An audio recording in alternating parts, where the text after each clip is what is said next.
Closing sales transactions lesson from solving a Rubik's Cube. Mastering the art of closing sales transaction can be strongly allied to solving a Rubik's Cube, a seemingly complex challenge that, when approached methodically, transforms into an elegant and satisfying solution.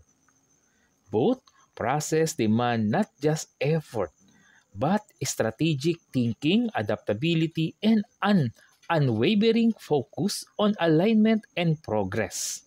Both closing sales transaction and solving a Rubik's cubes require strategy, patience, and the ability to align multiple moving parts to achieve success.